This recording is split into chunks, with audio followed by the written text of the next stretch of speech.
achievements, and rights of people with disability, many of whom are with us today. Many of whom are also connected to us as family.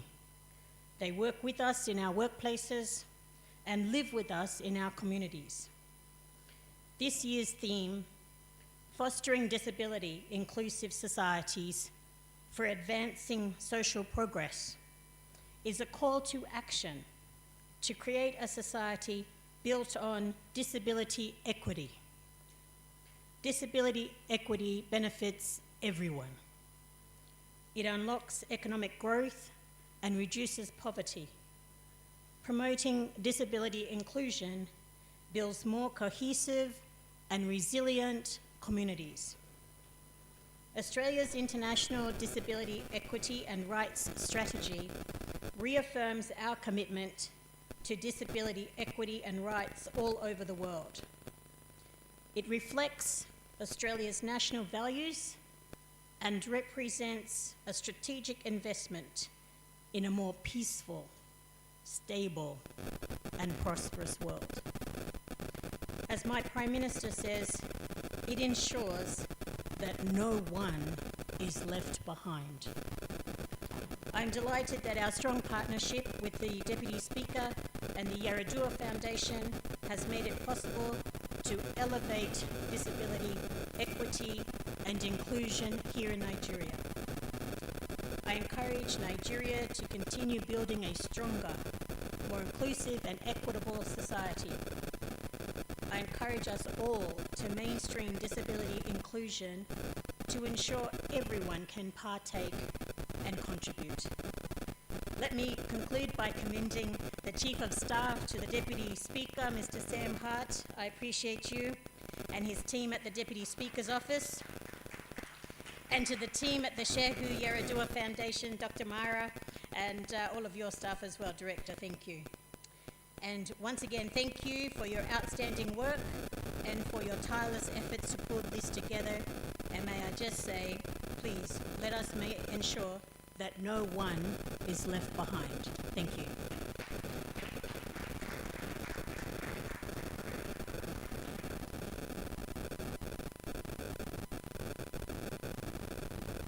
I think we can make that better. Thank you. So it's my honor to invite to the stage Mrs. Kainde Afolabi, Senior Communication Specialist, Christian Aid, UK, Nigeria.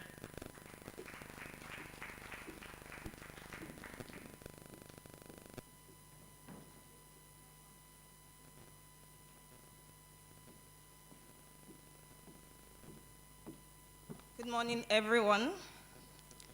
I stand here representing the Country Director for Christian in Nigeria, Temitope Fashola, who is unavoidably absent today, and I'll be reading out his remarks.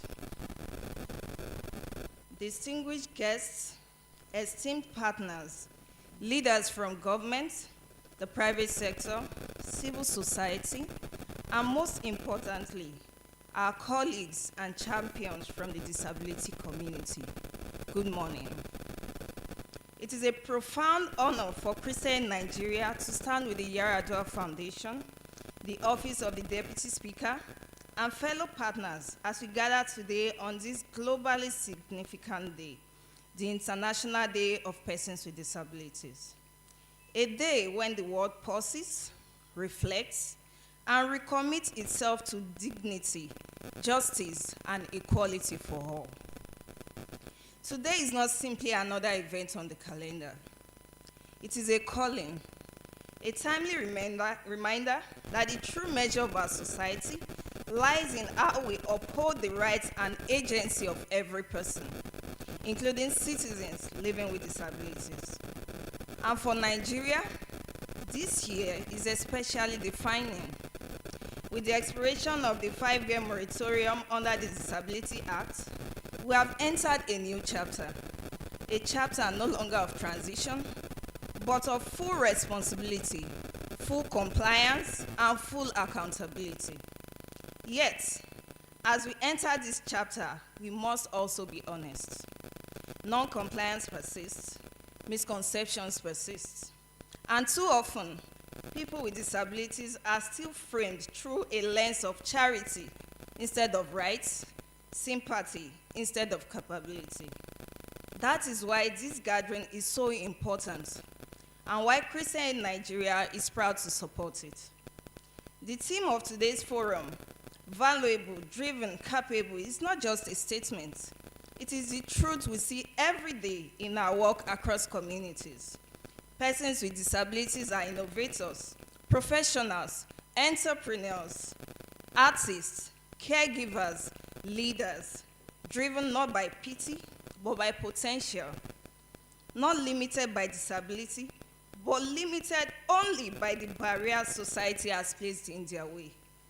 We are here to dismantle those barriers.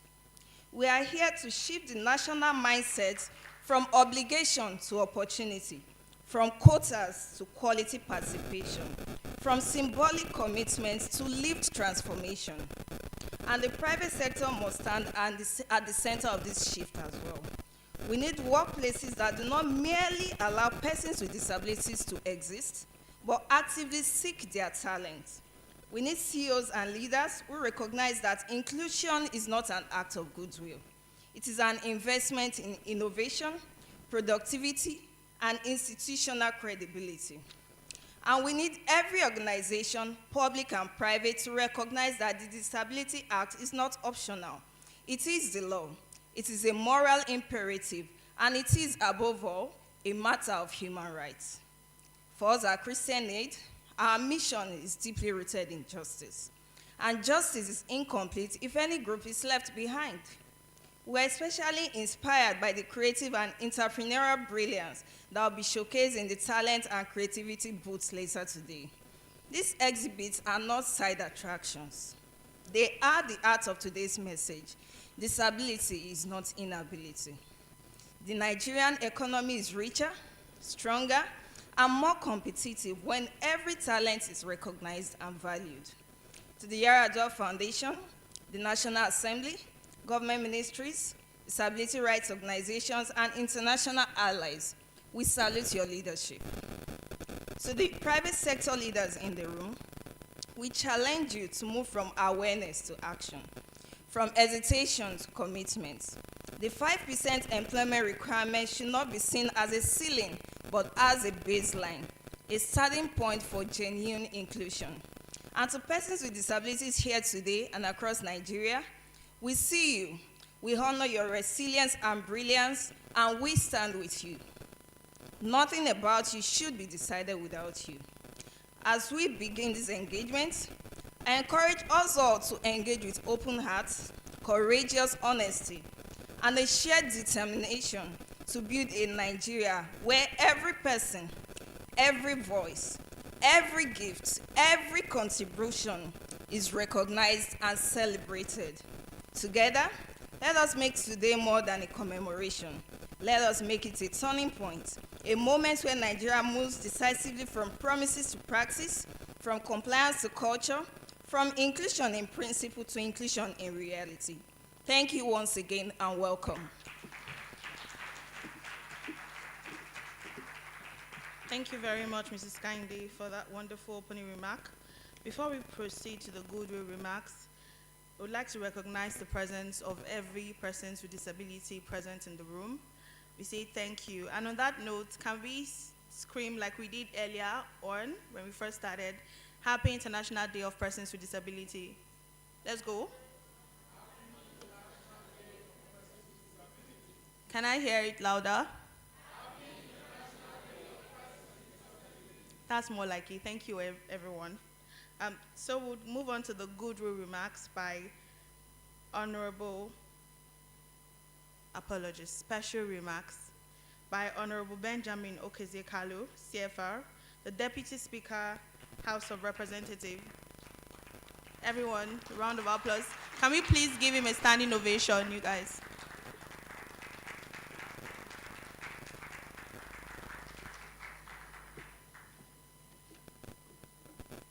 Thank you, Excellency. Oh, sure.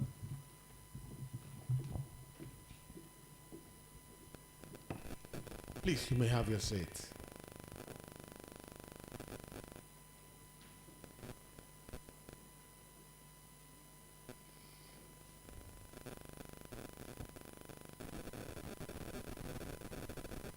representative of Secretary to Government of the Federation, Yar'Adua Nadungo, who is now a permanent secretary. Congratulations.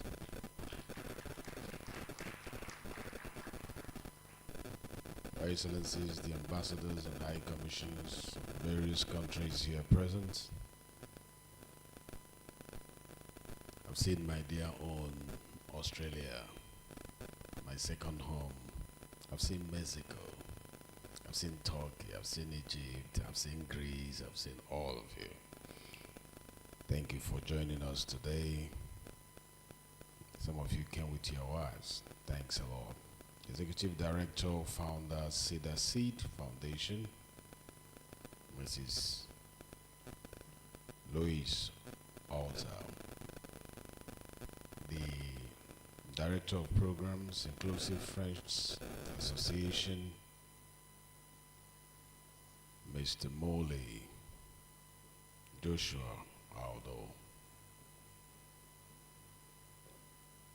The Chief of Staff to the Deputy Speaker and all the senior aides, including Deputy Chief of Staff, distinguished discussants, the development partners, members of the disabilities communities, invited guests, gentlemen of the press, ladies and gentlemen.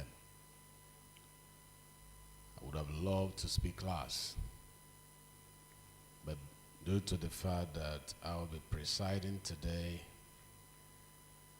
I'll have to be leaving you any moment from now to manage the House of Representatives plenary section. So bear with me if you don't see me after now. But luckily, I've gone around to see the beautiful works of the creative mindedness of the people with these challenges. And honestly, we will be losing out as a nation if we leave them outside the room. So there is the evidence that inclusion is what the nation needs if we must leverage their creativity. They have a lot to contribute to the growth of our nation. Ladies and gentlemen, the enactment of the Discrimination Against Persons with Disability Revision Act in 2018 was a watershed moment for our nation. I say that because it signaled the end of exclusion and the beginning of a rights-based approach to disability in our great nation, Nigeria. However, as you know, like I do, legislation without implementation is merely a piece of document that is sitting there on the shelf. We're gathered here today, 7 years after this act that we signed, because the reality in our workplaces does not yet match the promise of our laws. 7 years after. And this is as a result of what we call post-legislative scrutiny. Granted that laws have been made, the measurable impact does not speak well to the purposive intention of the drafters of those laws. 7 years after. The 10th House of Representatives views the economic exclusion of persons with disability, EWD, not just as a human rights violation, but as economic sabotage. Like I said, I started by going to see their creativity, their acts, their impact before walking into the room. So I speak from the point of conviction.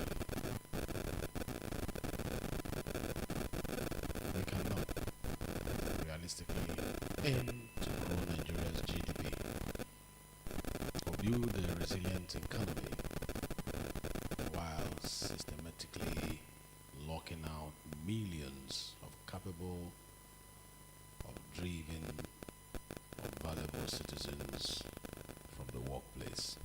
We can't. So what then is my stance? My stance, and I think the stance of the House leadership, remains consistent. The 5% employment quota mandated for public institutions is a national imperative. It is a national imperative. We can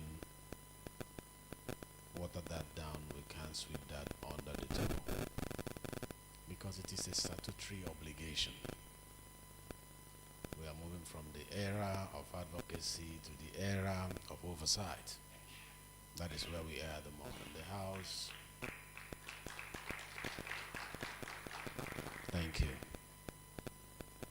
The House Committee on Disability Matters, led by Honorable Yar'Adua. I expected to see him here today. I don't know why he's not here yet, because he's the one anchoring the issue of persons with disability in the Parliament, and he has been doing so well, very passionate about it. He has the full backing of the leadership to ensure that ministries, that departments, that agencies account for their recruitment practices. So our oversight is going to be more thorough, more comprehensive, more fierce, because 7 years after, we are not meeting up with that promise of 5% in our statutory enactment. It ought not to be so. But you see, enforcement and oversight alone would not solve this. We need systemic change in how businesses recruit, how HR departments screen CVs, and how office infrastructures are designed.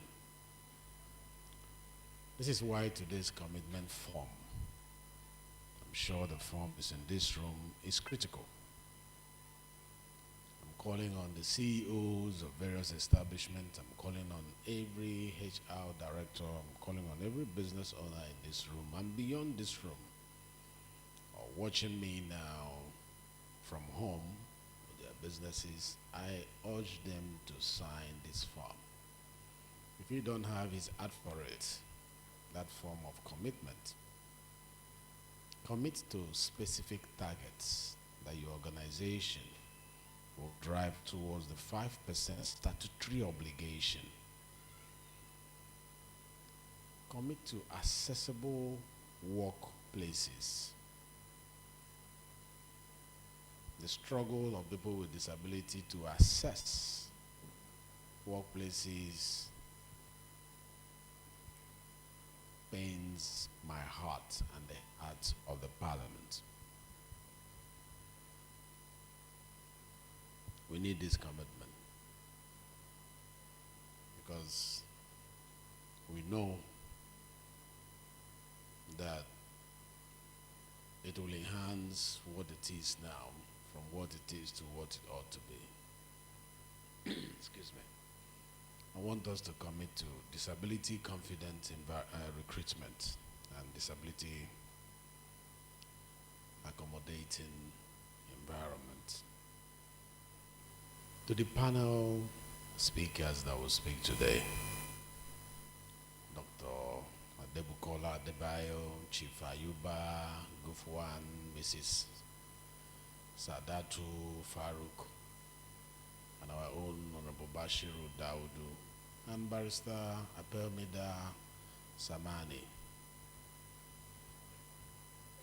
Nigeria is waiting for your recommendations that will come out of this conversation. We will table them before the House, before the end of this legislative section. It's a promise.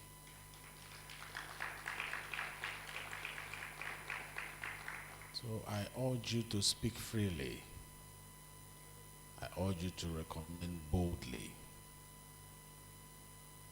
You are not just wasting your words. This panel is strategic to our oversight function as Parliament, to our review mechanism, post-legislative scrutiny. Choose the words that will drive the impact, because we'll be making use of what you say through this panel. I have confidence in you that truly we're going to do a great job dissecting where we used to be, where we are now, and where we ought to be, so that we can draw a new roadmap towards meeting the targets we have statutorily set for ourselves. To the business leaders here today and those watching me who are not in this room, disability inclusion is not a cost center. Study after study shows that diverse team truly, certainly outperforms homogeneous ones. Let me say that again. That study has shown that diverse team outperform homogeneous ones. And that is why corporate giants like Microsoft, like SAP, like Ernst & Young have not built autism hiring program out of sentiment or sympathy. They put that program because of the value they drive from it. They have done that because neurodivergent employees excel at pattern recognition, quality control, and data analysis. So it's not tokenism. There are things you can't give, but a person with autism will come here and give it to you. That's true, because they are gifted. We interpret it as sickness, but if you look at it critically, research has shown that they have a lot they give out. And if organizations like these around the world are doing this based on what they get out of it, I think we should look at that as a space that is still virgin with a lot of potentials for us to leverage. So when you exclude persons with disabilities, you are leaving talent and you are leaving profit on the table. Inclusion goes beyond building ramps. It requires a restructuring of our corporate DNA. Build all the ramps you want, but we need to change the mindset, the orientation, the corporate DNA. So it requires human resource policies that actively seek out ability rather than screen for disability. Ability in disability. So let's focus more on the ability than the disability. The commitment to digital accessibility, a commitment to reasonable accommodation. I want to thank the Shehu Musa Yar'Adua's Foundation, our partners, and other esteemed partners that have done a commendable job by convening this dialogue. It's not going to be the last. We are starting a new journey. We're going to make sure that governments will always strategically partner with non-governmental organizations to highlight needs in our society, gaps that need to be filled. But don't get me wrong, dialogues must lead to death. If not so, it's a waste of time. Dialogue must lead to death. We need to see numbers change after this dialogue.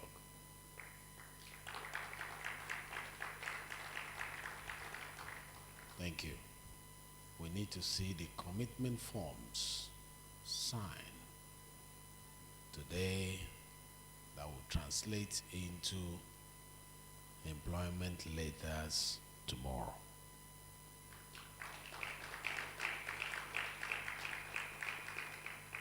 We don't want you to sign the commitment letters and throw them under the table. Let it go from commitment letter form to employment letters. Spread the news to every employer. Share the form. Be the advocate of these forms for inclusion. Distribute it. You are doing well for our nation when you do that.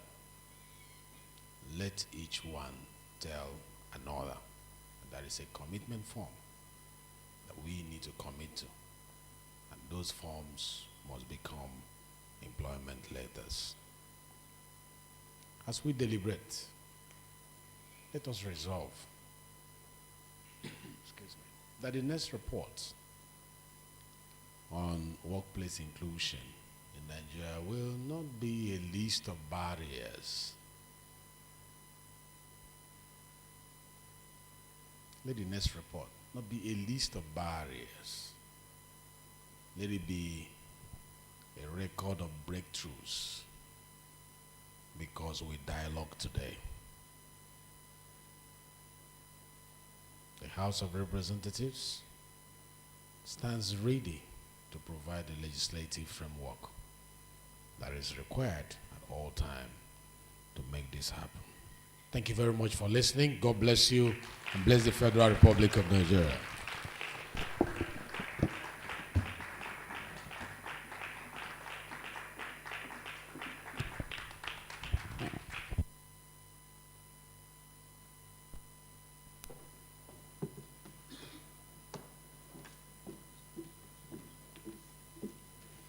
Thank you very much. I think we can give Your Excellency another round of applause, please.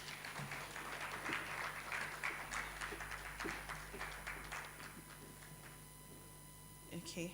Your Excellency, we'll move into the signing of the commitment form. But before that, we'll play a 3-minute video, the new hire. Congratulations, Mrs. Bowman. Your resume is very impressive.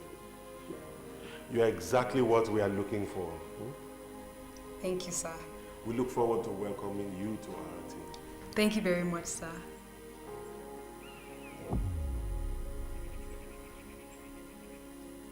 Mrs. Uma is seated in the car deep in thought. Her husband joins her in the car. Are you nervous? Yes. What if it doesn't go as? They're lucky to have you on their team.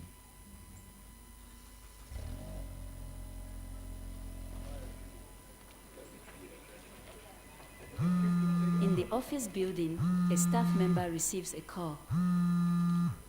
Mrs. Umar, good morning. A problem? Hold on. While still on the phone, The staff member pauses at the top of the staircase and looks down thoughtfully. Give me a moment, please. The staff member rushes to his manager's office. Has Mrs. Uma arrived? Yes, she has. Then why is she not in my office? I'm not quite sure how to say this. What do you mean? Where is she? Outside. Why is she outside? Sir, I think it's best. Take me to her. He and his manager walk past 2 elevators, both clearly marked out of service, and begin descending several flights of stairs. At the ground floor, the new hire, Mrs. Uma, wheels herself forward in her wheelchair to meet them.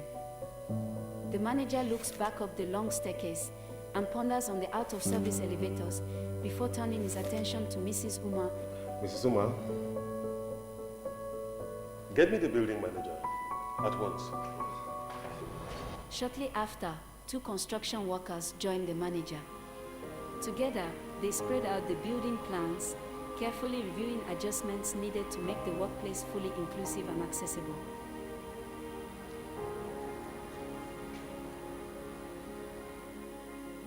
In the final scene, Mrs. Uma is shown confidently working at her desk in her office. Good morning, sir. Good morning. I hope you have settled in. Yes, I have. Thank you, sir. That is good to hear. Please, do have a good day. And you too. Door closes. Mrs. Uma is the HR manager. Disability must not be a barrier to employment or a successful career as guaranteed by law.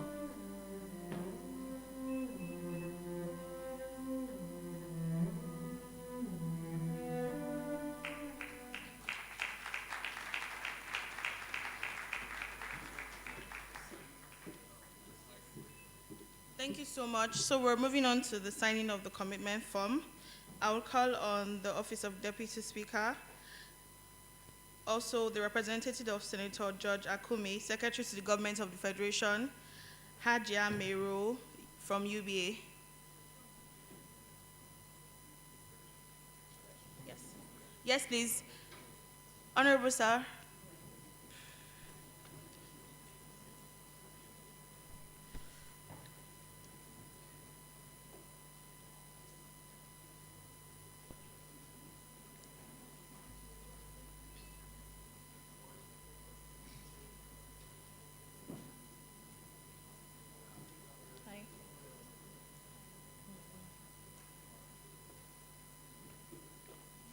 So to facilitate this session, we'll have Madam Lois Auta. Your Excellency, sir, you can come this way. Engineer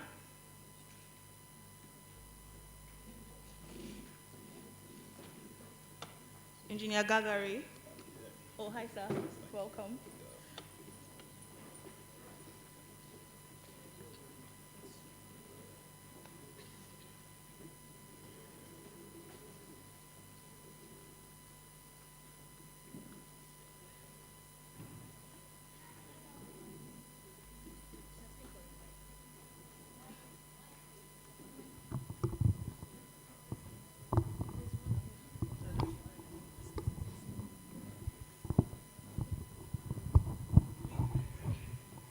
Yes, we're bringing it.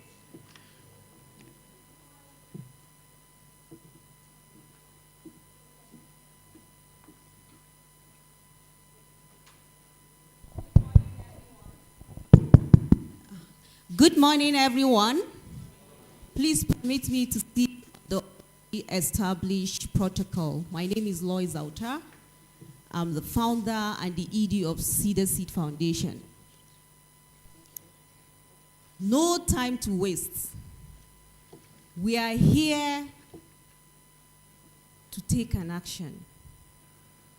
And I tag it the act to act. The act to act. The act is A for accountability, C for character, and T for transformation. Then we move to art. The A is for advocacy, the R is for responsibility, And the T is for transparency. We want to see leaders from the private sector taking responsibility.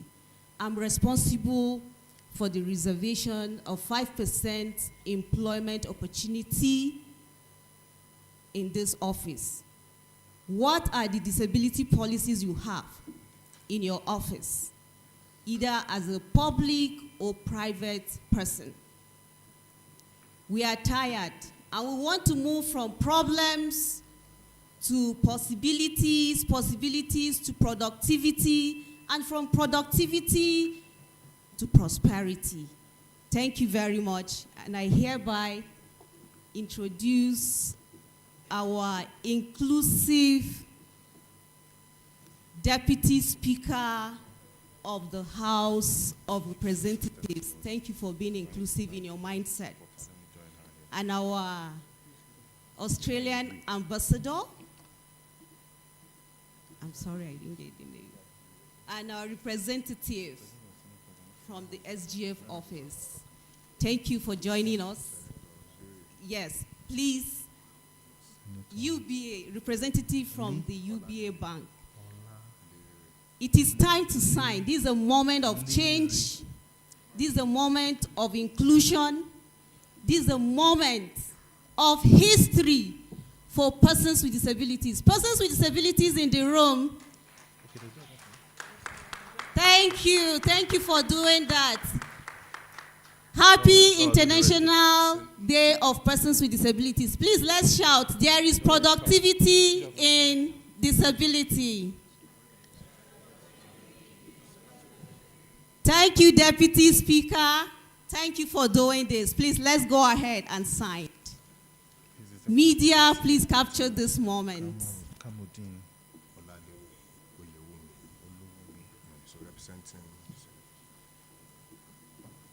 Thank you, Ambassador. Thank you, SGF. Thank you, UBA. Thank you, Deputy Speaker. Thank you for doing this on behalf of millions of persons with disabilities. This is historic. This is a huge milestone in the lives of graduates with disabilities. Do we have graduates in the room? Do we need employment?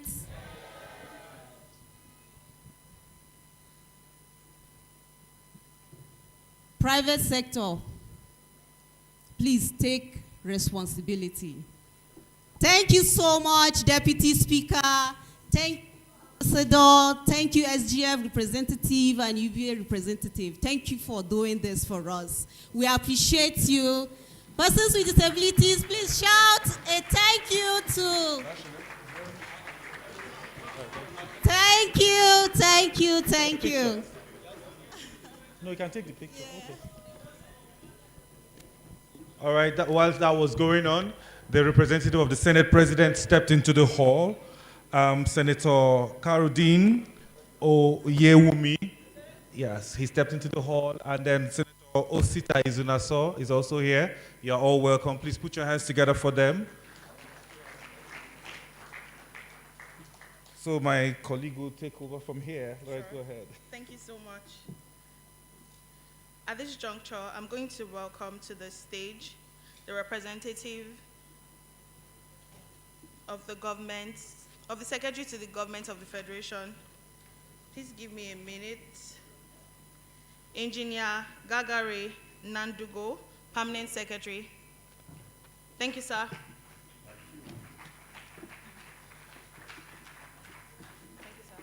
Thank you.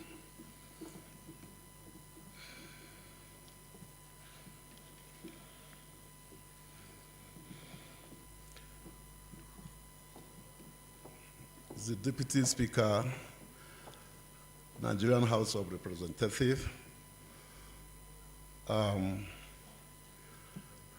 Your Excellencies, all ambassadors here present, the representative of the Senate President,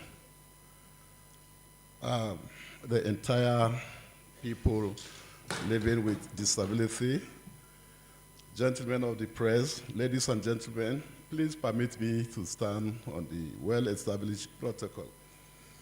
My name remain Engineer Gagare Nadungu, Permanent Secretary, representing Secretary to the Government of the Federation, Senator George Akume, CON, who is unavoidably absent.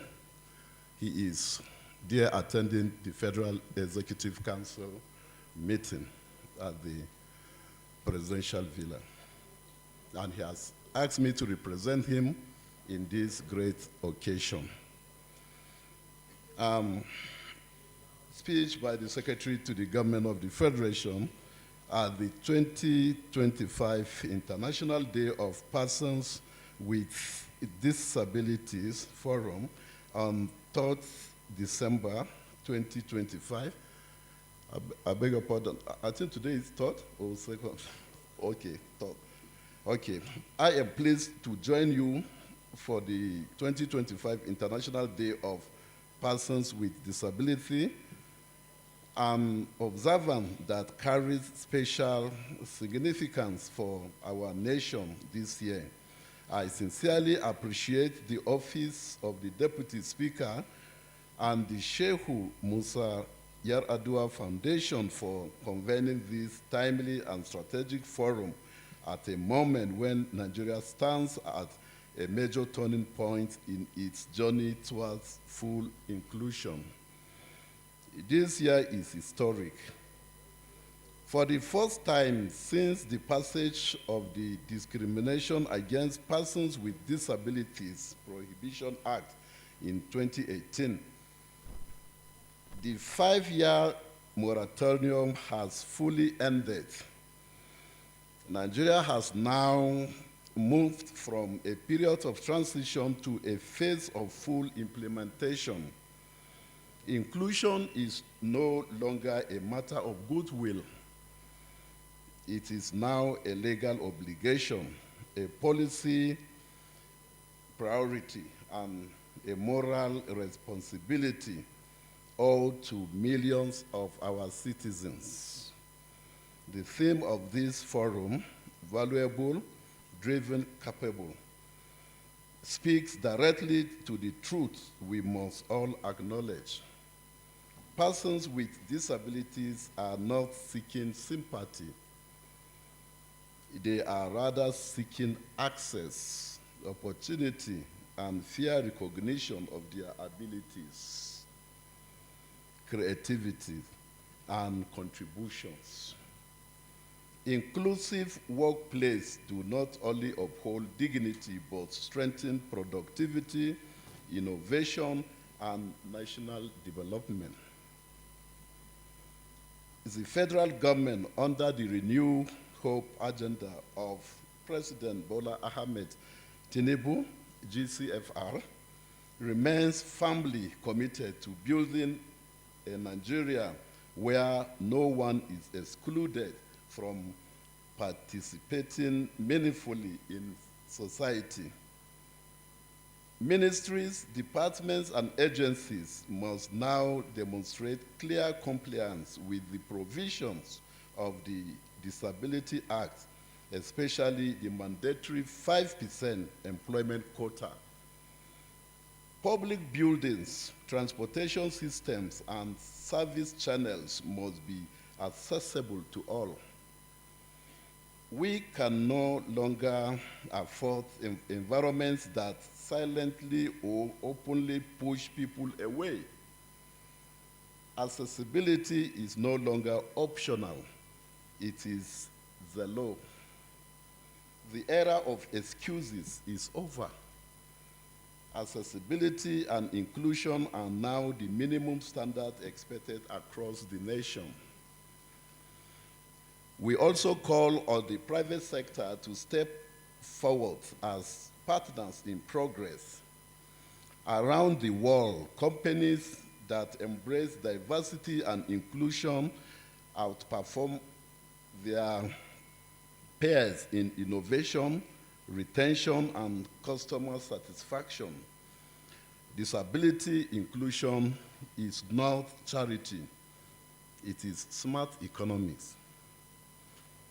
It expands talent pools, strengthens corporate reputation, and drives long-term growth.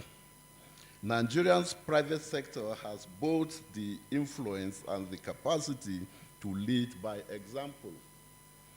Today's forum, ladies and gentlemen, showcased the immense creativity and resilience of persons with disabilities across Nigeria, whether as artisans, entrepreneurs, technologists, educators, or public servants. Their talent is visible and undeniable. What they need is not pity, but opportunity. Disability has never meant inability. It simply reflects a different pathway to contribution, and that pathway must be free of discrimination, exclusion, and systemic barriers. As we gather here, ladies and gentlemen, I urge all stakeholders to embrace 3 commitments that can transform this conversation into real change. First, let us employ qualified persons with disabilities and meet the 5% quotas without excuses or delays. Second, let us equip workplaces with these tools, training, and supportive environments that enable everyone to perform at their full potentials.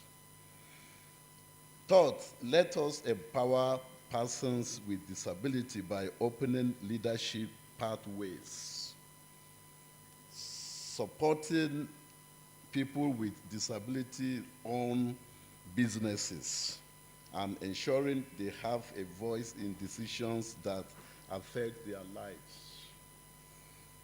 Ladies and gentlemen, inclusion cannot remain a statement of goodwill.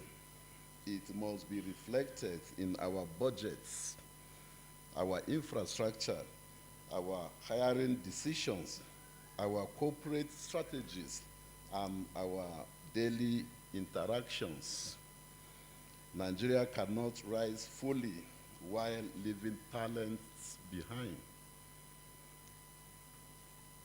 As we commemorate this year's International Day of Persons with Disabilities, let us move boldly from awareness to action, from intention to implementation, and from sympathy to true empowerment.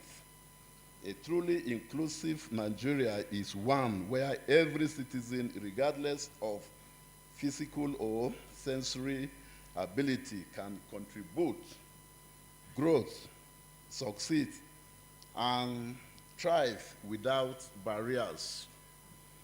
On behalf of the federal government of Nigeria, I reaffirm our unwavering commitment to disability inclusion and ensuring that every Nigerian is recognized, valued, and given the opportunity to fulfill their potential.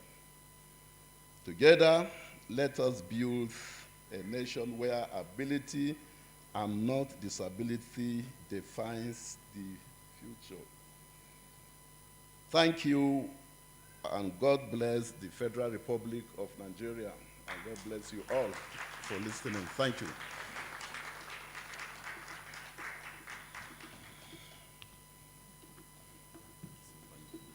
All right, thank you so much, the representative of the SGF. We've heard all the commitments, and I'm sure that with all the capacity of people seated in this room and their capabilities, it will actually be by this time next year, we'll be singing a new song. So distinguished ladies and gentlemen, we are going to go over to the panel, but before we do that, let me first of all recognize the House Committee Chairman on people living with disability, Honorable Bashiru Dawodu. You're welcome, sir. We appreciate you. The Deputy Speaker spoke so highly of you, and we're glad that you're here. So, distinguished ladies and gentlemen, we are going to have a 2-minute goodwill message from the representative of the Senate President. He's no other person than Senator Kamudeen Oyewumi, the Senate Deputy Minority Leader. Please come on stage. Put your hands together for him as he comes, representing the Senate President of the Federal Republic of Nigeria. He can do better than that.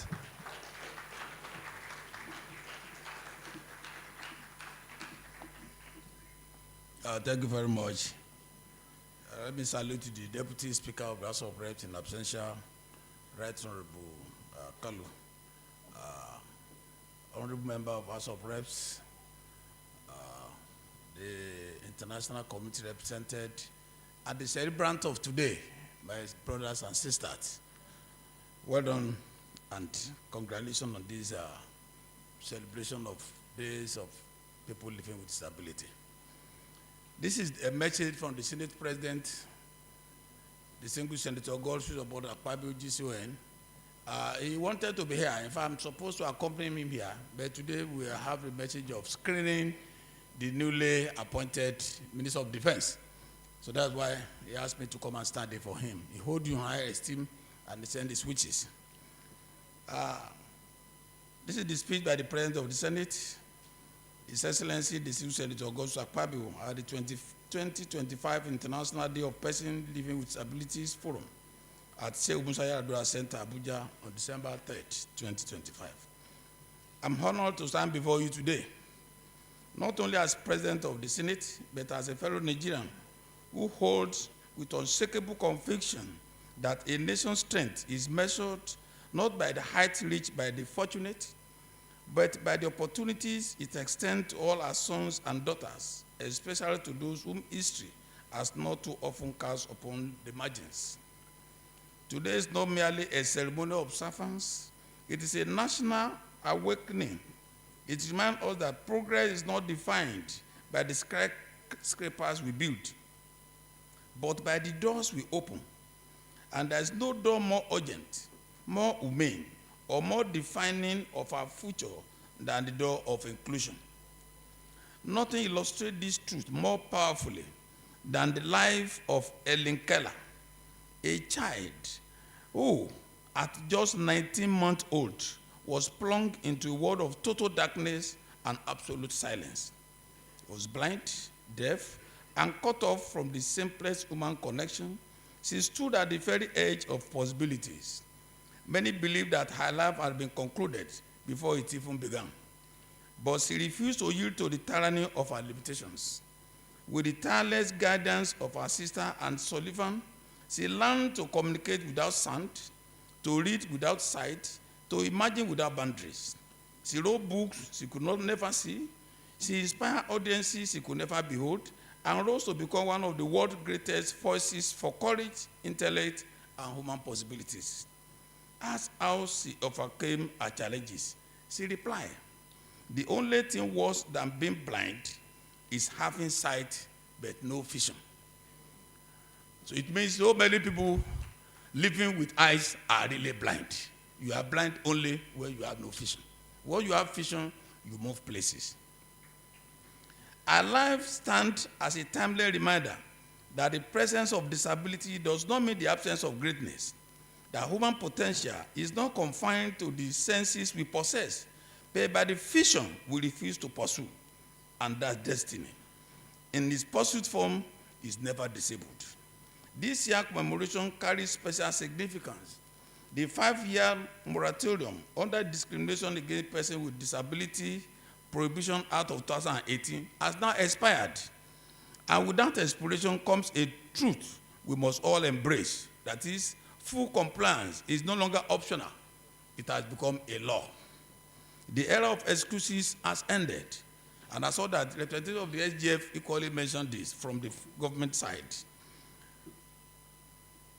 The era of implementation has begun, and the Senate, the 10th Senate in particular, of the Federal Republic of Nigeria, stand ready to uphold and enforce this law with both firmness and fairness.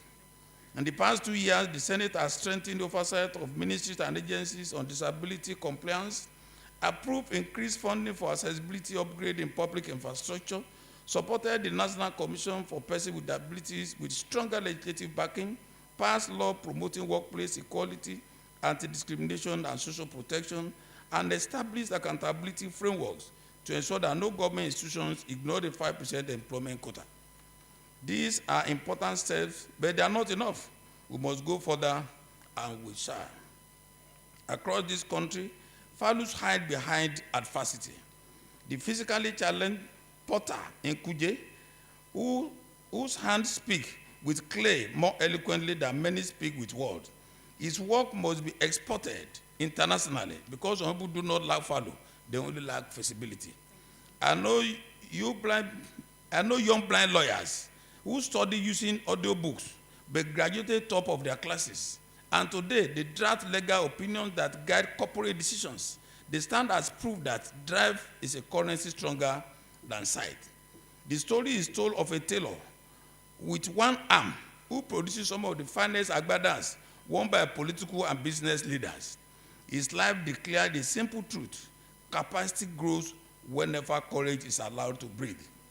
These examples call us to action. Government institutions must now implement the law fully, meet the 5% employment quota, make public buildings accessible, upgrade transport systems, and eliminate all shortcuts and excuses. The private sector must hire talent, not sympathy. They should judge ability, not disability, and dismantle workplace biases. Civil society and advocates must remain steadfast. They must question, they must challenge, they must remind us that progress thrives under pressure. Not long ago, a wheelchair user shared a line that has stayed with me for a long time. He said, "The greatest barrier is not the staircase in front of me, it is the mindset behind me." We gather today to dismantle both the staircase and the mindset. Imagine a Nigeria where every public building has ramps and lifts, where every workplace sees talent before disability, where every citizen, hearing, deaf, blind, limb different, can dream without restrictions, where our children grow up in a society where inclusion is not exceptional but expected. This vision is not utopian. It is our responsibility. And today, we renew our commitment to that responsibility. Nigeria must do more than observe this day. We must live this day. Our laws must speak. Our institutions must act. Our people must rise. For a nation that excludes one citizen disables itself, but a nation that includes all citizens transforms itself. Before I close, let me share a story with you. In Japan, there's a philosophy called kintsugi, the art of repairing broken pottery with gold. It teaches that objects become more beautiful, not in spite of their crack, but because of them. Today, I say to every Nigerian living with disability that you are never a burden and you not become one. You are not defined by limit. You are kintsugi, a Japanese word for strength refined by challenge, beautifully shaped by resilience, gold flowing through every scar. And to our nation, I say, let us build a Nigeria where every citizen, disabled or not, can rise, contribute, and shine. Thank you, God bless you, and God bless the people of Nigeria. Thank you very much. Thank you, Senator. Thank you so much. Thank you. Thank you again, Senator Kamarudin. Thank you. Could you please just give him a round of applause?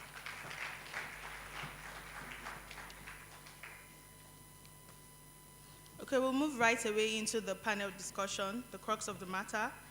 And allow me to introduce to you the moderator of this able session, Dr. Adebukola Adebayo, the founder and CEO, HORDC Nigeria. And on this wonderful panel with him, we have Chief Ayuba Beki Gofan, the Executive Secretary, National Commission of Persons with Disability. Please come up on stage. We have Mrs. Saudatu Farouk, MCIPM, elected council member, CIPM. We also have on this panel Razak Adekoya, who is the Global Technical Advisor, Site Savers. And we have Honorable Bashiru Dawodu, the Chairman, House Committee on Disability Matters. Honorable Sir, you're welcome. Please, let's just give them a warm round of applause to encourage them as they come up on stage. Thank you all so much.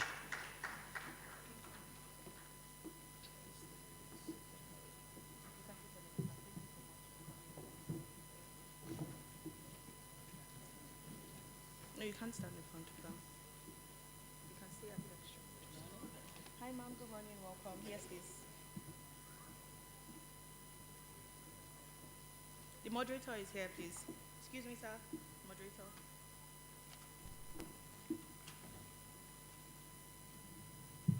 Hi, sir. Let me sit here.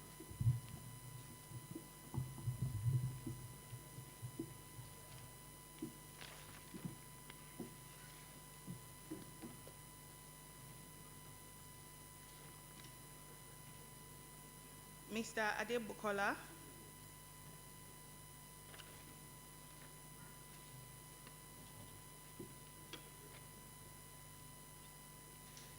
Yeah. Mr. Adebukola Adebayo.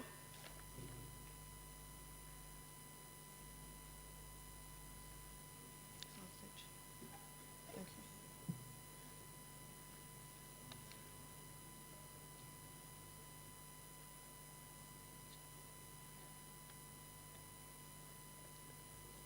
Okay. Please just, yes, we can. We'll start in a few minutes.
I have to put it back.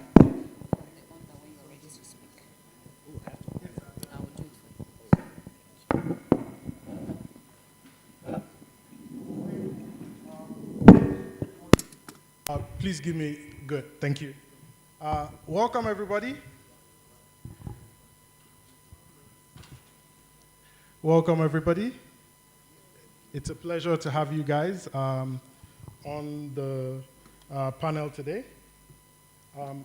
Also welcome, I don't know if Barrister Pomida can hear us. Yes, I can. Hi.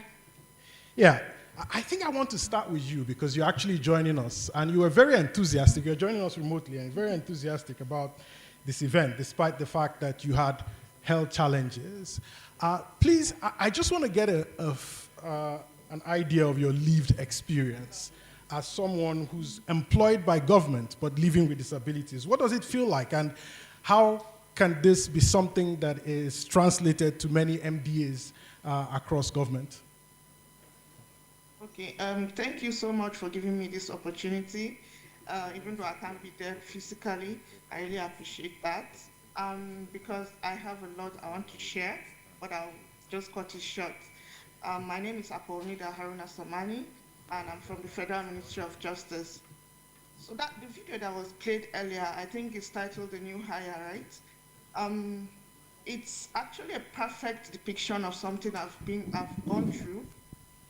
There was a time from my office, Ministry of Justice, I was supposed to go and deliver a letter to one of these ministries. I don't want to mention it for apparent reason. And as usual, if most of the ministries around Secretariat, their lifts are always not working. And that office happens to be on the 10th floor. If you know me, I have mobility challenge and I walk with a limp. Because I deliver that letter, I had to climb 10 stairs to reach the office. And I was wondering, how do other people cope? How do other persons with disabilities, especially wheelchair users and persons with mobility challenges, how do they cope in getting to access that office? It was something that stuck with me till this day. And also, as a person with disability, one of my major challenges is the assumption that because of my disability, I have low capacity to contribute to the workplace. I had to work like twice as hard as my other peers to prove that I can do the same thing that they do. And to a certain extent, but I'm glad that it helped me to push and become who I am today. But it is a very major challenge because a lot of disabilities have the capacity to actually contribute their own quota to the workplace, but they are not given that opportunity. I have an example of one of my colleagues who is visually impaired, who worked on a file and needed to travel. But because he's visually impaired, he needed an aid.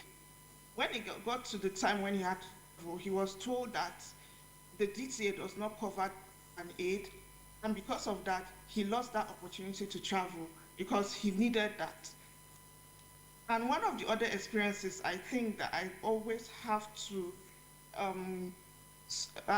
surmount is that of assuming they know what I want without asking me, assuming that, oh, this work will be stressful for me, or, oh, I won't be able to travel to so places because of my disability.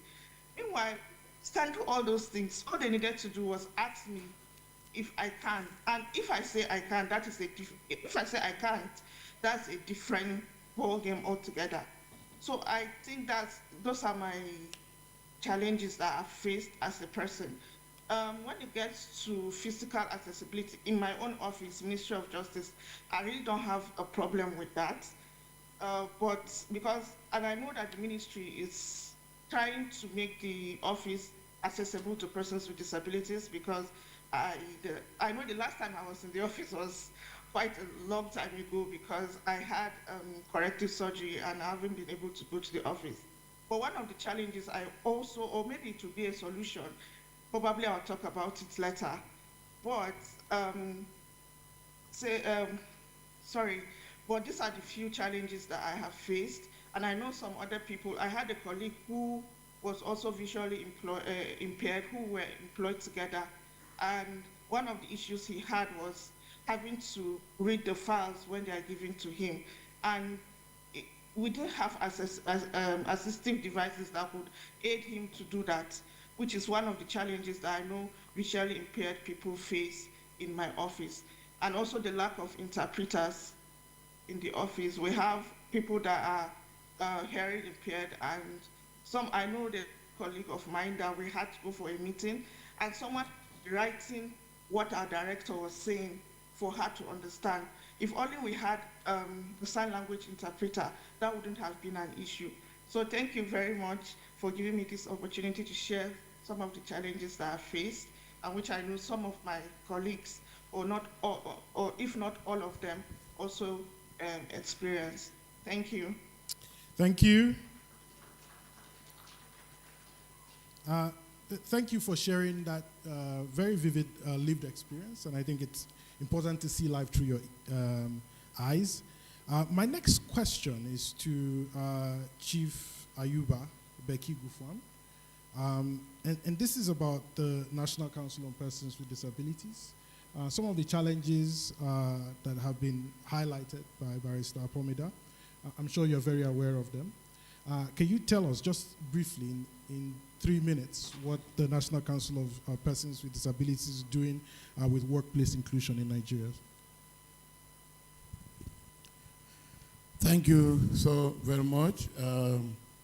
We are the National Commission for persons with disabilities. Thank you. And as we heard from various speakers, the moratorium and everything has passed. So now is the time of action, the time for action. What we are saying is that in the disability community, so much have been talked about. There is so much promises, so much this, so much that. And what we are saying in the commission is it's time to walk the talk. And if you are walking the talk, then you are going to talk less and act more. And so, you know, the biggest gift the disability community has received from the federal government of Nigeria is this beautiful piece of legislation, and that 5% reservation of job qualified persons with disabilities. So we have kicked the ground, we have set the ground running, and it is our duty now to ensure that this bill is given full implementations. You know, it's been said that good laws don't make great nation. It is such laws that makes nations great. And so we have this bill, and I wish to assure that everything is being done by the National Commission for Persons with Disabilities to ensure that this bill gets the full implementation so that the teeming number of persons with disabilities who are looking up to us to provide succor truly get the benefit for which our wise lawmakers enacted this bill and was assented to by Mr. President. The law says 5% of employment in the public sector they reserve qualified persons with disabilities. And so we are reaching out to the Federal Character Commission, Civil Service Commission, and all agencies that are certain.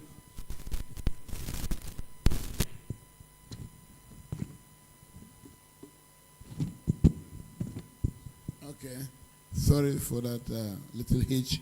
Yeah, so as I said, we're reaching out to all of the agencies.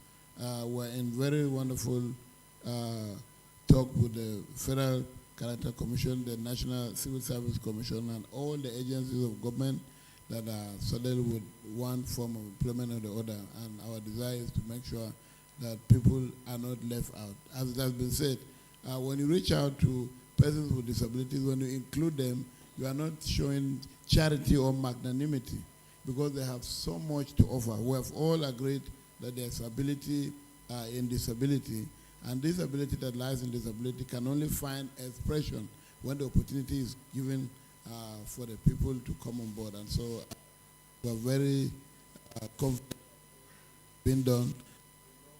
It will be reviewed, and I wish to assure that we're pleading with our people in the National Assembly to make very clear provisions for private sector operators and maybe special taxes or incentives that will accrue by way of tax and other emoluments, so that the teeming number, we're talking about 35 million Nigerians with disabilities, so it's a huge, huge number.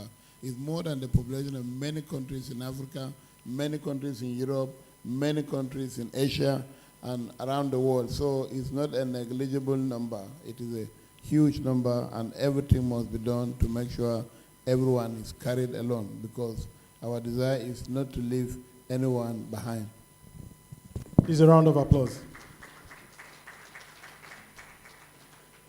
So thank you for that. And that leads very smoothly to Honorable Bashir Dawodu, because he's thrown a challenge to you, and I hope you would respond to that, especially about upgrading the Act, especially extending to private sector, perhaps incentives, but also in the work that you do as a champion of disability rights in the House. What are the oversight mechanisms that are in place, especially to ensure compliance? Lots of MDAs come before you, and I'm sure you do some work in terms of oversight. So maybe you want to tell the audience about that too. Thank you. All right, very much. Thank you. I think it's very instructive the way you presented it. I think for our folks, we need a moment which I will call a teachable moment. It takes a second to be a person with disability. You is silent, high blood pressure, you're well, and all of a sudden you develop a stroke. You yourself to be a person with disability. Someone gets in an accident and become paraplegic, and they find themselves on a wheelchair. All of a sudden, you become a spouse of a person with disability. Couple who don't expect to give birth to babies, like for example, who are intellectually impaired, all of a sudden find themselves as parents of children with disability. What we tend to do in our society is hide these folks in the closets as if they don't exist. So let's use this moment to recognize that we're not really doing it for them. We're doing it for ourselves because it could be us. Now, when it comes to the National Assembly, I'm very proud of the leadership that we have. I think the way I will start with that question is that for the first time in the Nigerian Parliament, the 10th Assembly has the presence of sign language interpreters. Kudos to the Deputy Speaker and the approval by the Speaker of the House, Right Honorable Tajuddin Abbas. Also, for the first time in the history of Nigerian Parliament, the National Assembly was audited. And that's very significant because we're trying to live by example. So what has your house done? Kudos to the 8th and the 9th Assembly, the bill, the disability bill in Nigeria signed by President Buhari. And it was not about charity, it was about rights, protection of the lives of persons with disability and about their rights. It talks about discrimination, it talks about accessibility and transportation, public buildings. It talks about employment, which is what is relevant today, and it talks about the quota. So yes, it is the duty of your house to make the law. That's one of our functions, and we're also to oversight the MDAs. The House also passed a motion to investigate all MDAs for their compliance to the Disability Act. I think at the last count, the committee has visited 20 MDAs. And I have to tell you that what we found was grossly inadequate or non-existent. There is significant lack of awareness. There's lack of commitment to implementation of the law. So I think we have an extremely long way to go. The other part of it, which he was saying, is that the Act itself needs amendment. And currently, there are 3 bills going on in the House that are scheduled for amendment. Part of it is the issue of the private sector. We think the Act doesn't fully address the issue of women with disabilities. We think that the women find themselves in secondary difficult situations. We find from our reports that people who are abusive tends to target women with disabilities. We think that the penalties are not sufficient for that. We don't think that we have enough representation in that particular law to address children with disabilities. We think that the Nigerian Constitution itself, in the amendment that is going on now, needs to include disability in a very specific way, so that there is no smart lawyer who will go and hide on that, okay, it's not in the Constitution. We also think that the Constitution should have reserved seats for PWDs. One of the reasons why we audited the Assembly was that there was a time that a member was injured and he was unable to go to the front to talk to the speaker. So if there were reserved seats for PWD, that would be a non-issue. So I think, I don't know whether most of your questions have been addressed. But moving forward, it is their duty to implement the law. It is our duty to oversight the MDAs or every part of Nigeria that has been addressed by the law. Thank you very much for the question.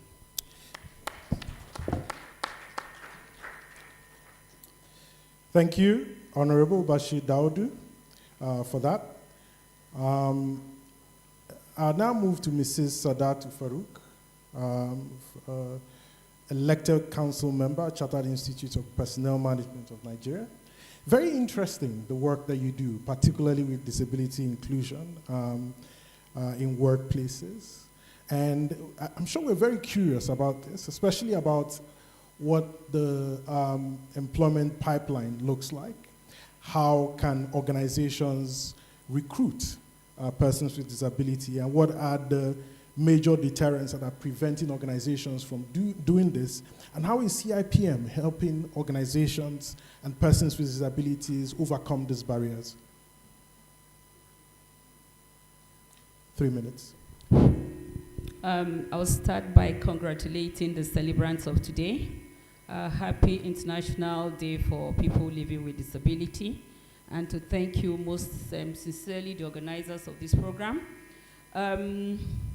I will start by saying, before I talk to the deterrents, you know, there's a lot that goes beyond even the workplace inclusion. Right from birth, like those born with disability, even within families, we know the kind of treatment some of them receive, either from parents, relatives, or even their communities. And that goes a long way to make or mar the psychology of that person. So that's very fundamental for me. And it's something that most times when we're talking about inclusion, we tend to sort of ignore that formative age and how it affects the ability, or so to say, the self-esteem of the individual. It's very important that we begin to think from the very basics. Coming to the deterrents and how recruiters perceive the people living with disabilities, I would like to say I'm speaking on behalf of the Chartered Institute of Personnel Management of Nigeria. We are the apex regulator of people managers in Nigeria, chartered by law, as it is right now. And I'm happy to tell you that I just came from a function in Kano, where the first thing I noticed when they were talking about the 5% inclusion was that even in the room there was no representation up to 0.0000%. And I got worried.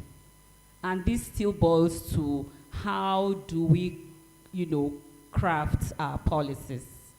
How do we perceive these persons with so much ability and talent? So the deterrents are basically around misconceptions and biases, like I took it from the very basic of families. So if we're able to do those biases and that misconception that they don't have ability, these are very brilliant people with so much ability. But because of that misconception and bias, we are always, you know, our eyes are closed to the strength in them. So let's take it from how do we now even train the recruiters themselves, who are the HR professionals. We need to have that understanding. We need to be deliberate about creating policies on how to bring these particular talents on board. That's very critical. Then the issue around the fact that some organizations feel that it's expensive, you know, to create accommodation for them. Taking it from the RAM to the automatic doors. Some places, like where we are, there are RAMs, but the doors are not automatic. That's even for the person who is mobility impaired or the person who is visually impaired. So those are the issues. So organizations or employers think it's quite expensive to get them on board, create parking space for them, create toilets for them, create handrails for them, or assistive devices, especially for the impaired, persons. So all those, again, are deterrents to organizations. Then some of them also don't even believe in their capabilities, or how to use technology. I would like to stop here for now. Thank you very much. Thank you. So last but not the least, Mr. Razak Adekoya. And Razak is smiling. Razak is a very good friend of mine. And Razak, please help us understand this concept about reasonable accommodation. What does it mean? And is it always costly? I mean, Haja Sadatu has told us, there's a misconception about, but it costs something. It definitely costs something. But help us understand, and what are the practical approaches? What are the ways in which organizations can fulfill this and make persons with disabilities significantly, reasonably accommodated within our places of work? Thank you very much. First and foremost, let me say congratulations to the disability community, but also congratulations to the organizers from Yar'Adua Foundation, the Office of the Deputy Speaker, but also the Executive Secretary and co-panelists, as well as Honorable Bashara. I think the first thing probably we need to look at when we look at the issue of reasonable accommodation, the first thing I've always said that is exclusion is costlier than inclusion. So we need to first establish that. Now, let's trim it down a bit. I'm sure in the next 2-3 months, a report will be out that will show us what Nigeria is losing on the issue of the cost of exclusion. I don't want to let that out of the bag yet. But on the issue of reasonable accommodation, what the data has shown is that for every 10 persons with disability you hire, 50% of them only have a one-off reasonable accommodation cost. Because one of the things we need to first separate is that, is this cost a recurrent or a one-off cost? Now, when we understand the fact that about 50 to 60% of them have just a one-off cost, the second is, what is that cost itself? Because oftentimes we live with assumption and biases about it is expensive. So, I will not go into the nitty-gritty of what is the cost of each assistive devices that people with disability need. But keep in mind, not all persons with disability requires assistive devices. Some of the costs that you would need. So let's look at the basics, because we want to make this practical. You talk about RAM, but I can tell you for fact that RAMs are not only used by people with disabilities, aged, pregnant women in the office, but even more than that, data has shown it over and over. If you ask someone with rheumatism or arthritis, are you a person with disability? What would they say? No.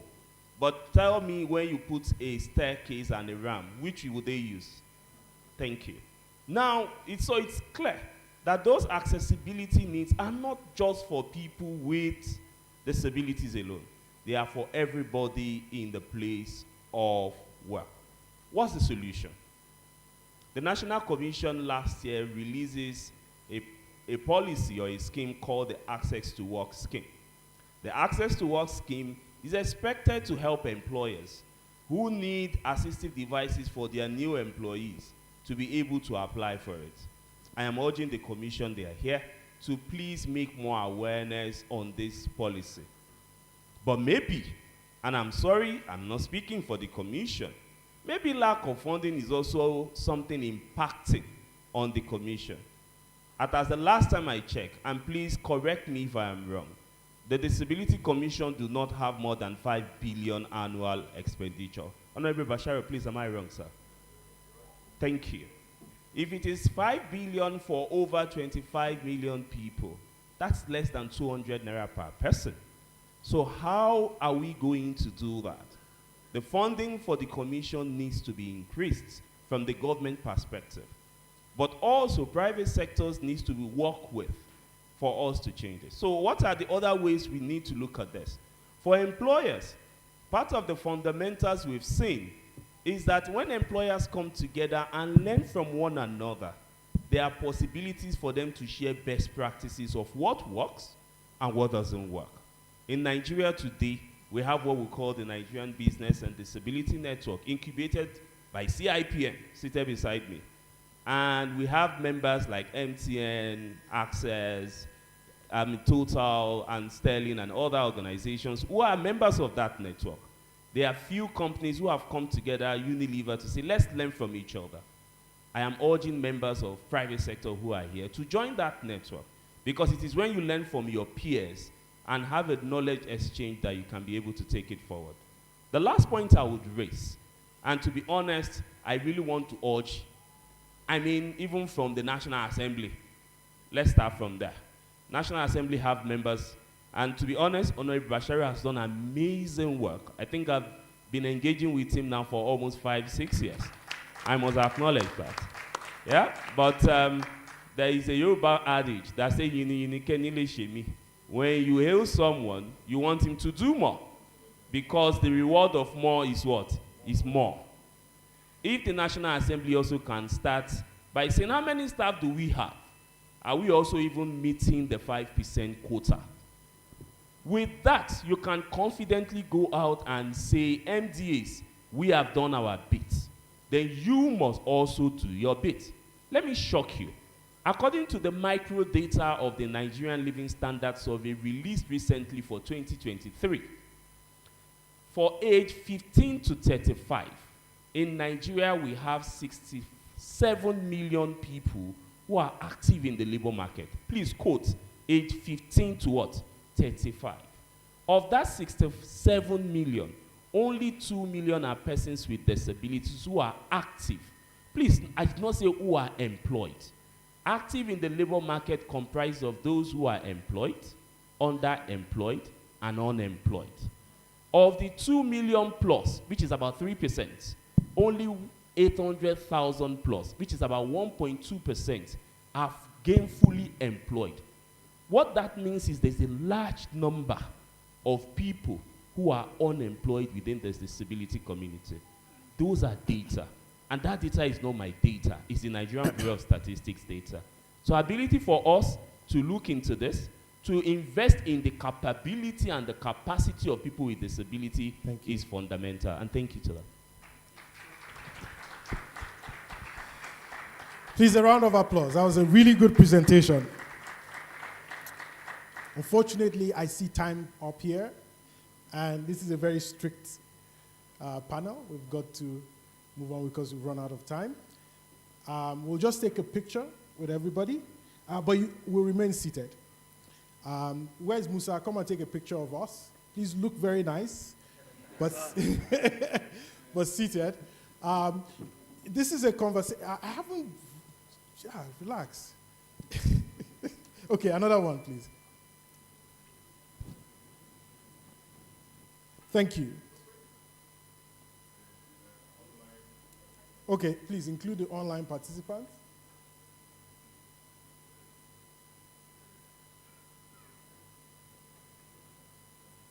Thank you. So I would like to thank everybody, all the panelists, including Barrister Pomida Samani, who was online, for her very insightful presentations, for all your contributions. They really added to this conversation. The conversation continues. This is not the end of it. I'm sure that as we go around the exhibition, you will grab some of the panelists here if you have any questions, and you talk to them. They're also very accessible. I know that the Executive Secretary of the NCPWD is always accessible, so easily accessible as well. So if you have any questions, you can always engage with them. Thank you everyone, and God bless you.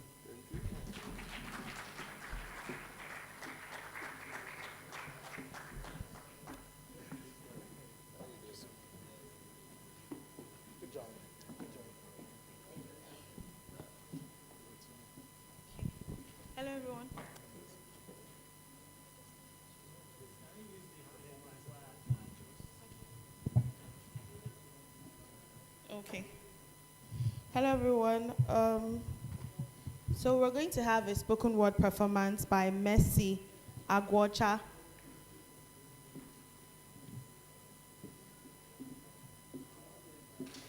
Mercy. Okay, so we'll just proceed to the closing remark by Mercy. Okay. Mercy is here.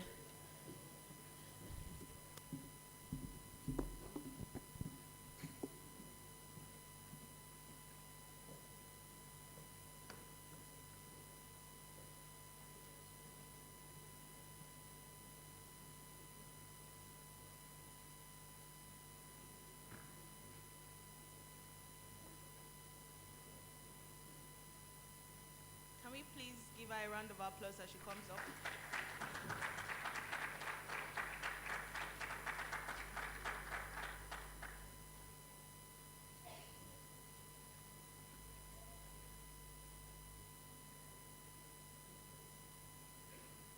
Mercy is a writer and a spoken word poet, and today we'll be graced by her wonderful performance. I think we can still give her another round of applause.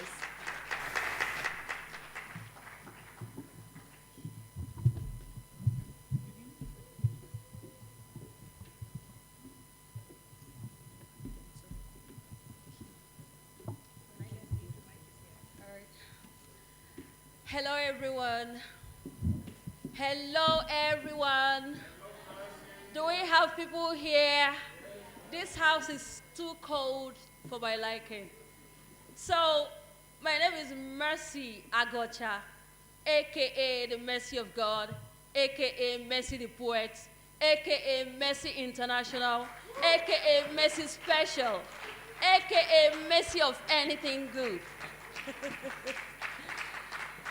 All right, without wasting more of your time, I have just a simple demand to make. And what is that? Give me the chance. I have what it takes to do it. The certificate, the courage, the knowledge, the wisdom, the charisma, just name it. To contribute my quota to the development of our society when given free and equal opportunity. The quest for an enabling environment to thrive like my counterparts cannot be overemphasized, for the ability in my disability is the driving force. Oh, I am not less of a human because I have a disability which is quite human. So relegating me to the background for the sake of my disability is not ideal. Rather, raising me up from the ground to the top for the best in love is the real deal. Yes. Yes. My ability to reason accurately and intelligently should be the concern here, irrespective of my physical disability. Again, carrying me along in the scheme of things makes it more fun and a better productive team. Confidently, determination is the key which keeps me on the move to the height where I desire to be. Hence, my disability shouldn't be time the limit here, please. Finally, success is everyone's choice, whether persons with disability or not. Therefore, now is the time to be given the equal chance to prove my strength and worth like my contemporaries, because I am blind but focused, not sighted but foresighted. I am visionary, though without vision physically. I do not struggle to be known, but my uniqueness tends to portray the awareness. I am not deterred by the numerous challenges, but strengthened by the various experiences. I look forward to what the future holds. That is greatness, uncommon to my foes. My worries come in a hurry, only to take me to my glory. My painful situation, full of great expectation, is a mystery caused by measles. I am not afraid of the pains of today, because tomorrow leaves me with no sorrow. I have come a long way in search for a happy end. Only a step left on the staircase will take me to the place. I am viewed by many as less privileged, but my countless privileges have taken me out of my small village and my whole life far from wastage. I am not what my environment predicts me to be, but that which I perceive and pronounce myself to be. A success, not a failure. A somebody, not a nobody. A celebrity, not a non-entity. A winner, not a loser.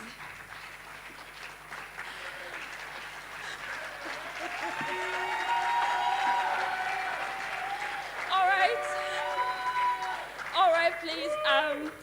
These are the poems, the wonderful poems that I've written for myself to encourage myself and every other person that comes across. So I have some copies here. Please help me move my ministry forward. God bless you all. Thank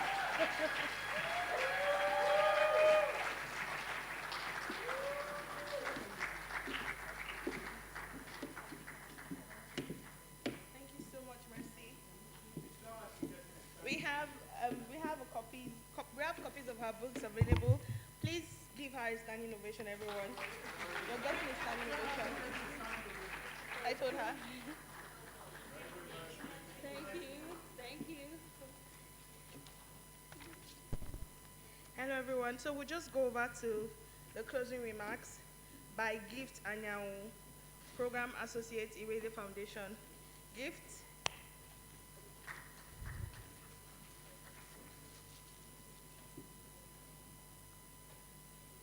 Can we please make him warm?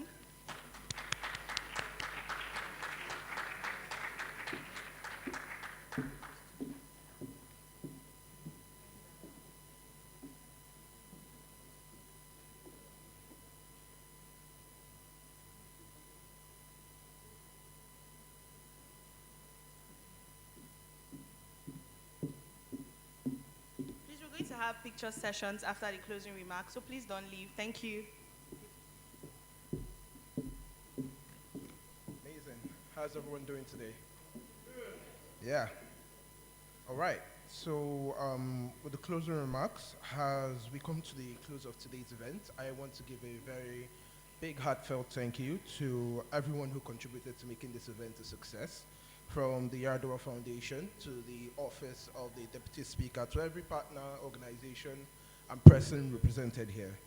As we live today, let us be reminded that recognizing the value and capacity that exists within the disability community is something that should be at the forefront, both for ourselves and the people who are living with these disabilities.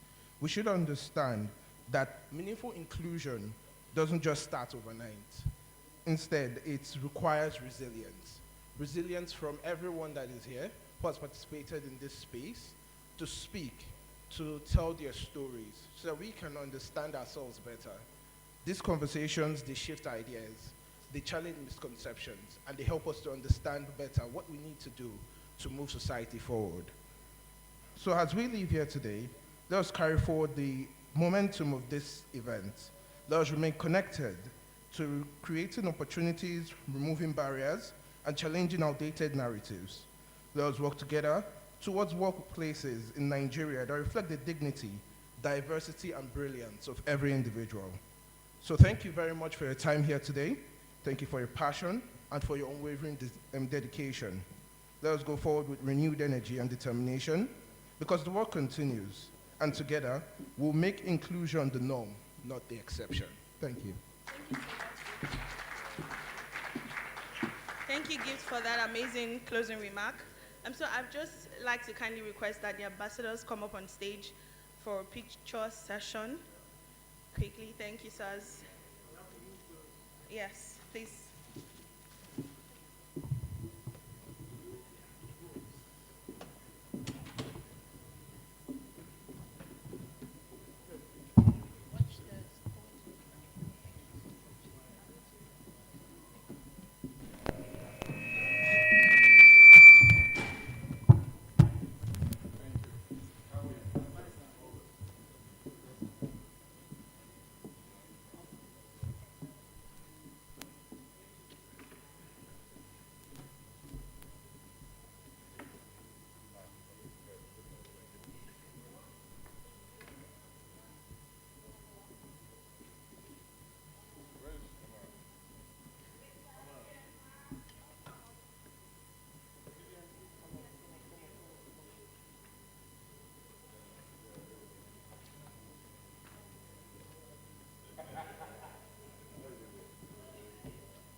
Okay, so I just want to thank everyone for showing up.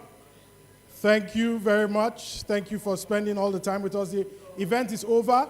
Lunch will be handed out to you on your way out if you haven't gotten one pack already. Oh, okay. Please remain seated while you receive your lunch. It will be handed out to you while you are seated. So please remain seated and you receive your lunch. And then please make sure you go for the exhibition and buy something. What did I say? What did I say? Good, thank you, and God bless you.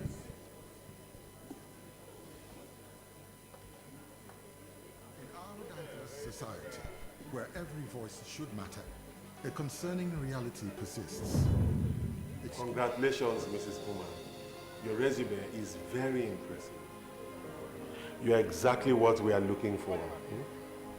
Thank you, sir. We look forward to welcoming you to our team. Thank you very much, sir.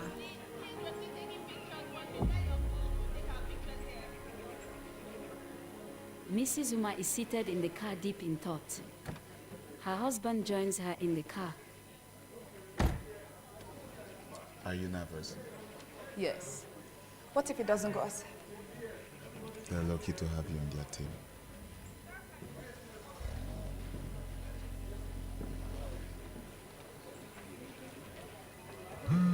In the office building, a staff member receives a call. Mrs. Umar, good morning. A problem? Hold on.